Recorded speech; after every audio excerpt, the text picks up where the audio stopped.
ആകാശവാണി.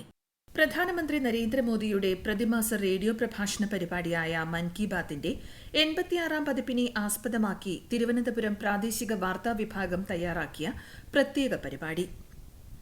ആയിരക്കണക്കിന് വർഷങ്ങൾക്കിടയിൽ രാജ്യത്തിന്റെ വിവിധ ഭാഗങ്ങളിൽ നിർമ്മിക്കപ്പെട്ട വിഗ്രഹങ്ങൾ നിർമ്മാതാക്കളുടെ ശ്രദ്ധയും വൈദഗ്ധ്യവും കൊണ്ട് മാത്രമല്ല സവിശേഷമാകുന്നത്, അവയുടെ സാംസ്കാരികവും ചരിത്രപരവുമായ പ്രാധാന്യവും കൊണ്ടുകൂടിയാണെന്ന് പ്രധാനമന്ത്രി നരേന്ദ്രമോദി ഇന്നത്തെ മൻ കി ബാത് പരിപാടിയിൽ പറഞ്ഞു. ഇത്തരം മഹത്തായ സൃഷ്ടികൾ നിരവധി തവണ രാജ്യത്തു നിന്ന് മോഷ്ടിക്കപ്പെട്ടിട്ടുണ്ട്. കഴിഞ്ഞ 7 വർഷത്തിനിടെ ഇന്ത്യ 200-ലധികം ഇത്തരം അമൂല്യ വിഗ്രഹങ്ങൾ തിരികെ കൊണ്ടുവന്നിട്ടുണ്ടെന്ന് പ്രധാനമന്ത്രി പറഞ്ഞു. നമ്മുടെ അമ്മ നമ്മുടെ ജീവിതം വാർത്തെടുത്തതുപോലെ മാതൃഭാഷയും നമ്മുടെ ജീവിതം രൂപപ്പെടുത്തുന്നതായി പ്രധാനമന്ത്രി പറഞ്ഞു. മാതാവും മാതൃഭാഷയും ഒരുമിച്ച് നമ്മുടെ ജീവിതത്തിന്റെ അടിത്തറ ശക്തിപ്പെടുത്തുകയും നമ്മെ ചിരഞ്ജീവിയാക്കുകയും ചെയ്യുന്നു. മാതൃഭാഷ അഭിമാനത്തോടെ സംസാരിക്കണം. ഭാഷകളാൽ സമ്പന്നമാണ് ഇന്ത്യ. നൂറുകണക്കിന് ഭാഷകളും ആയിരക്കണക്കിന് ഭാഷാഭേദങ്ങളും നമുക്കുണ്ട്. അവയെല്ലാം പരസ്പരം വ്യത്യസ്തമാണെങ്കിലും പരസ്പരം ഉൾച്ചേർന്നിരിക്കുന്നതായി പ്രധാനമന്ത്രി പറഞ്ഞു. മാതൃഭാഷയുടെ ശാസ്ത്രം മനസ്സിലാക്കി ദേശീയ വിദ്യാഭ്യാസ നയത്തിൽ പ്രാദേശിക ഭാഷയിലുള്ള പഠനത്തിന് ഊന്നൽ നൽകിയിട്ടുണ്ടെന്ന് പ്രധാനമന്ത്രി പറഞ്ഞു. പ്രൊഫഷണൽ കോഴ്സുകളും പ്രാദേശിക ഭാഷയിൽ പഠിപ്പിക്കാൻ ശ്രമം ആരംഭിച്ചിട്ടുണ്ടെന്നും പ്രധാനമന്ത്രി പറഞ്ഞു. Kerala Bhasha institute director professor V Karthikeyan Nair. പഴയ കിഴക്കൻ പാകിസ്ഥാനിലെ ധാക്ക സർവകലാശാലയിൽ ഉറുദുവിനോടൊപ്പം ബംഗാളിയും ഔദ്യോഗിക ഭാഷയാക്കണം എന്ന ആവശ്യം ഉന്നയിച്ചുകൊണ്ട് 1948 മുതൽ വിദ്യാർത്ഥികൾ നടത്തി വന്ന സമരത്തിന് നേരെ 1952 ഫെബ്രുവരി 21 പട്ടാളം നിറയൊഴിക്കുകയും 4 വിദ്യാർത്ഥികൾ ദാരുണമായി കൊല്ലപ്പെടുകയും ചെയ്തു. അത് മാതൃഭാഷയ്ക്ക് വേണ്ടിയുള്ള ആദ്യത്തെ രക്തസാക്ഷിത്വം ആണ് എന്ന് പിന്നീട് കിഴക്കൻ ബംഗാളായി മാറിയ ബംഗ്ലാദേശായി മാറിയ കിഴക്കൻ ബംഗാളില് വിമോചന നായകനായ ഷെയ്ഖ് മുജിബുർ റഹ്മാൻ പ്രഖ്യാപിക്കുകയുണ്ടായി.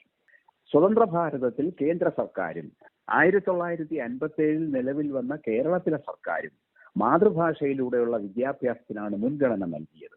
കേരളത്തിൽ 1957 സർക്കാർ നിയമിച്ച കോമാട്ടിലെ അച്യുതമേനോൻ കമ്മിറ്റി റിപ്പോർട്ടിൽ പറയുന്നത് ഔദ്യോഗിക ഭാഷയും അധ്യയന ഭാഷയും മാതൃഭാഷയാകണമെന്നാണ്. കേന്ദ്ര സർക്കാരിന്റെ നയമനുസരിച്ചാണ് ഉന്നത വിദ്യാഭ്യാസം മാതൃഭാഷയിലൂടെ ആക്കുന്നതിന് വേണ്ടി 1968 കേരള ഭാഷാ ഇൻസ്റ്റിറ്റ്യൂട്ട് സ്ഥാപിതമാകുന്നത്. അതിനു മുമ്പ് തന്നെ 1961 CSTT commission for scientific and technical terminology എന്നൊരു സംഘടനയ്ക്ക് കേന്ദ്ര സർക്കാർ രൂപം നൽകുകയും ആ സംഘടന നൽകിയ 1 കോടി രൂപയാണ് 1968 കേരളം ഉൾപ്പെടെയുള്ള പല സംസ്ഥാനങ്ങൾക്കും ഭാഷാ ഇൻസ്റ്റിറ്റ്യൂട്ടുകൾ സ്ഥാപിക്കാനുള്ള നിക്ഷേപമായി മാറിയത്. 68 മുതൽ ഭാഷാ ഇൻസ്റ്റിറ്റ്യൂട്ട് ചെയ്തു വരുന്നത് സർവകലാശാല തലത്തിലുള്ള പുസ്തകങ്ങൾ നിർമ്മിക്കുന്നതിന് വേണ്ടിയിട്ടാണ്. കേരളത്തിലെ ആയുർവേദ ചികിത്സയിലൂടെ കെനിയൻ മുൻ പ്രധാനമന്ത്രി റെയ്ല ഒഡിംഗയുടെ മകൾക്ക് കാഴ്ചശക്തി തിരിച്ചു കിട്ടിയ സംഭവം പ്രധാനമന്ത്രി ഇന്നത്തെ മൻ കി ബാത്തിൽ വിവരിച്ചു. केरला के एक आयुर्वेदिक अस्पताल में अपनी बेटी का इलाज करवाना शुरू किया। काफी समय बेटी यहाँ रही। आयुर्वेद के इस इलाज का असर ये हुआ कि रोजमेरी की आंखों की रोशनी काफी हद तक वापस लौट आई। आप कल्पना कर सकते हैं कि जैसे एक नया जीवन मिल गया। और रोशनी तो रोजमेरी के जीवन में आई, लेकिन पूरे परिवार में एक नई रोशनी, नई जिंदगी आ गई। और ओडिंगा जी इतने भावुक होकर के बात मुझे बता रहे थे।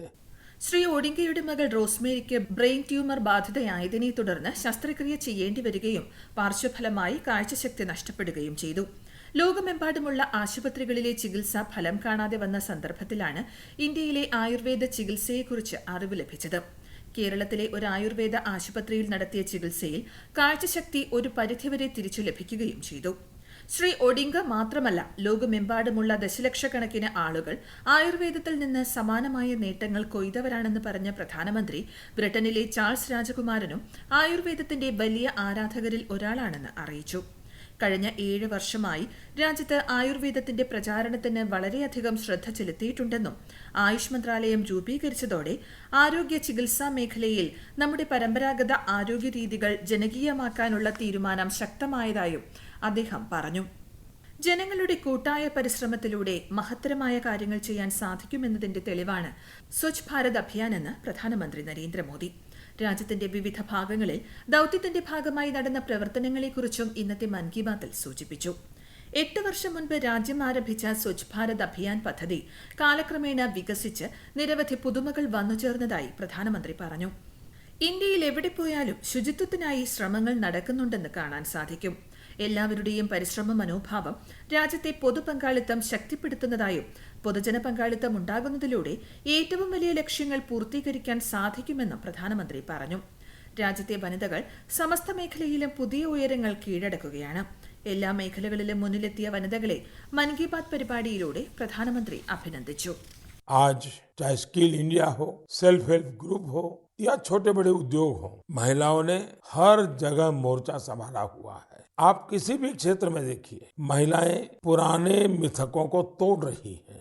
आज हमारे देश में पार्लियामेंट से लेकर पंचायत तक अलग अलग कार्य क्षेत्र में महिलाएं नई ऊंचाई प्राप्त कर रही हैं. सेना में भी बेटियां अब नई और बड़ी भूमिकाओं में जिम्मेदारी निभा रही हैं और देश की रक्षा कर रही है. ഏതാനും ദിവസങ്ങൾക്കകം ലോകമെമ്പാടും അന്താരാഷ്ട്ര വനിതാ ദിനം ആഘോഷിക്കുകയാണ്. പാർലമെന്റ് മുതൽ പഞ്ചായത്ത് വരെ വിവിധ പ്രവർത്തന മേഖലകളിൽ സ്ത്രീകൾ പുതിയ ഉയരങ്ങളിലെത്തുകയാണെന്ന് പ്രധാനമന്ത്രി പറഞ്ഞു. സ്കിൽ ഇന്ത്യയായാലും സ്വയം സഹായ സംഘമായാലും ചെറുതും വലുതുമായ വ്യവസായമായാലും എല്ലായിടത്തും സ്ത്രീകൾ മുന്നിലാണ്. രാജ്യത്തെ പെൺകുട്ടികൾ സായുധ സേനയിൽ പ്രധാന ചുമതലകൾ വഹിക്കുന്നുണ്ട്. സൈനിക വിദ്യാലയങ്ങളിൽ പെൺകുട്ടികളെ പ്രവേശിപ്പിക്കുന്നതിനുള്ള നിയന്ത്രണങ്ങൾ സർക്കാർ നീക്കിയതായും അദ്ദേഹം ചൂണ്ടിക്കാട്ടി. രാജ്യത്തെ പകുതിയോളം വരുന്ന സ്റ്റാർട്ടപ്പുകളിലും സ്ത്രീകളുടെ പ്രാതിനിധ്യമുണ്ട്. വിവാഹത്തിന് പൊതുവായ പ്രായം നിശ്ചയിച്ച് പുരുഷന്മാർക്കും സ്ത്രീകൾക്കും തുല്യാവകാശം നൽകാനാണ് രാജ്യം ശ്രമിക്കുന്നതെന്ന് മോദി പറഞ്ഞു. ബേഠി ബച്ചാവോ ബേഠി പഠാവോ പരിപാടിയുടെ വിജയത്തെ തുടർന്ന് രാജ്യത്തെ സ്ത്രീ പുരുഷ അനുപാതം മെച്ചപ്പെട്ടതായും അദ്ദേഹം ചൂണ്ടിക്കാട്ടി. നാളെ ദേശീയ ശാസ്ത്രദിനം ആഘോഷിക്കുകയാണ്. രാമൻ പ്രഭാവത്തിന്റെ കണ്ടുപിടുത്തത്തിന്റെ പേരിലാണ് ഈ ദിവസം അറിയപ്പെടുന്നത്.